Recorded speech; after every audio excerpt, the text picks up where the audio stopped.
Oi, gente, tudo bem com vocês? No vídeo de hoje a gente vai falar sobre aquele assunto que tinha ficado ainda um pouco aberto, que é o assunto daquele período de 1000 anos.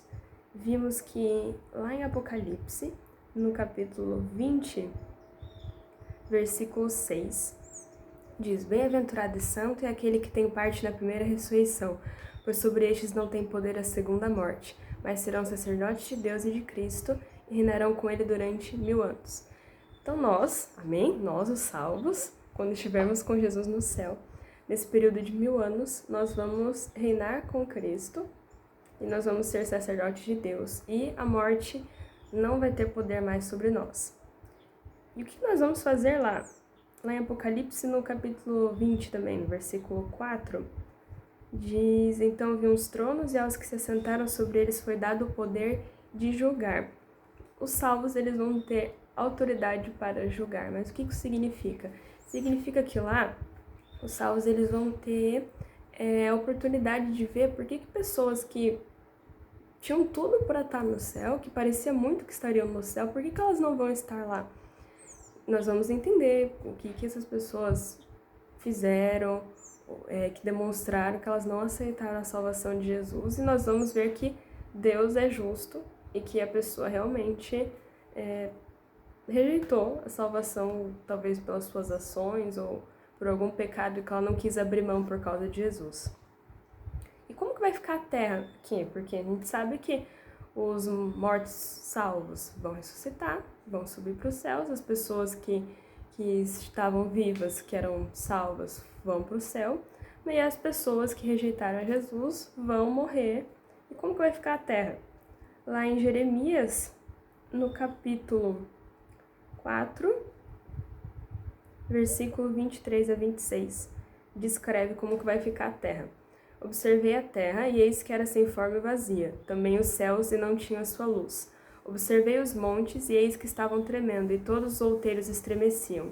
Observei, e eis que não havia homem algum, e todas as aves do céu tinham fugido. Vi também que a terra fértil era um deserto, e todas as suas cidades estavam derrubadas diante do Senhor, diante do furor da sua vida.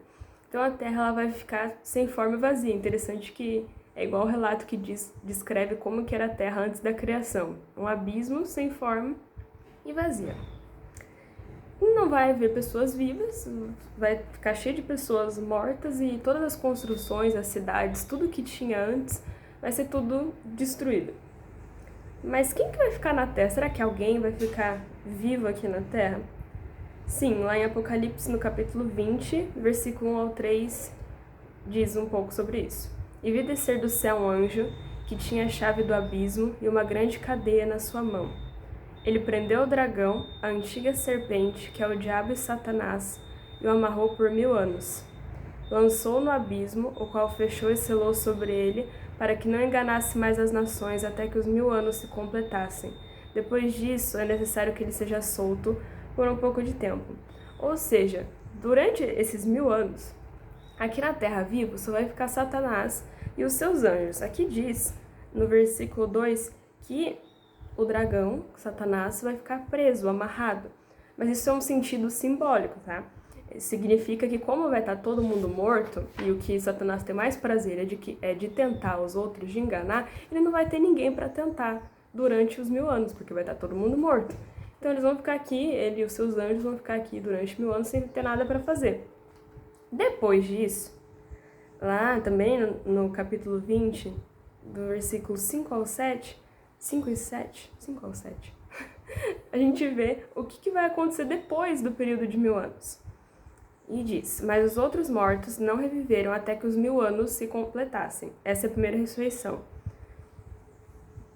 Bem-aventurado e santo é aquele que tem parte na primeira ressurreição. Sobre estes não tem poder a segunda morte, mas serão sacerdotes de Deus e de Cristo e reinarão com ele durante os 1000 anos. Ora, quando se completarem os 1000 anos, Satanás será solto da sua prisão. Então, depois desse período de 1000 anos, os ímpios que estavam mortos vão ressuscitar, então Satanás será solto da sua prisão. Por quê? Porque agora que eu tenho gente viva, ele vai ter a quem tentar. Depois também dos 1000 anos, vai acontecer outra coisa. A cidade santa, ela vai descer aqui para a terra, como diz em Apocalipse 21, no versículo 2. E vi a santa cidade, a Nova Jerusalém, que descia do céu da parte de Deus, adereçada como uma noiva ataviada para o seu noivo. Também no versículo 10, e levou-me em espírito a um grande alto monte, e mostrou-me a santa cidade de Jerusalém, que descia do céu da parte de Deus.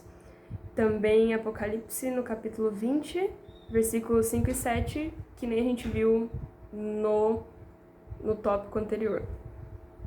Então a cidade santa ela vai descer, e dentro da cidade vão estar os salvos, nós, amém, com Jesus, e fora da cidade vai estar os perdidos, os ímpios, junto com Satanás. E o que Satanás vai fazer? Lá no capítulo 20 também de Apocalipse, no versículo 8, diz: E sairá a enganar as nações que estão nos 4 cantos da terra, Gog e Magog, cujo número é como a areia do mar, a fim de juntá-las para a batalha. Então agora Satanás ele vai tentar reunir todas essas pessoas que rejeitaram a Jesus, que praticaram mal durante toda a sua vida, e os ímpios, ou seja, ele vai reunir todas as pessoas, vai montar um grande exército, que aqui diz numerosos como a areia do mar, para tentar tomar a cidade, para a guerra, para tentar invadir a cidade e tomar para si. A cidade que estava lá no céu e que desceu aqui para a terra. Mas, como a gente sabe, Deus é mais forte do que Satanás e é mais forte do que qualquer exército que para nós possa parecer impossível de derrotar.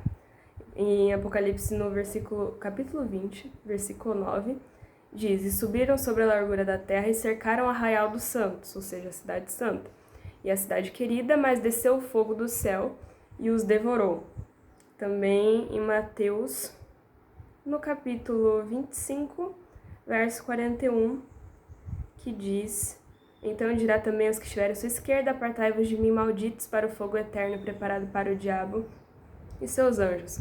Então, naquele momento, quando eles tentarem invadir a cidade santa, vai vir fogo do céu e vai devorar, vai consumir aquelas pessoas que rejeitaram a salvação, junto com o diabo e com os seus anjos.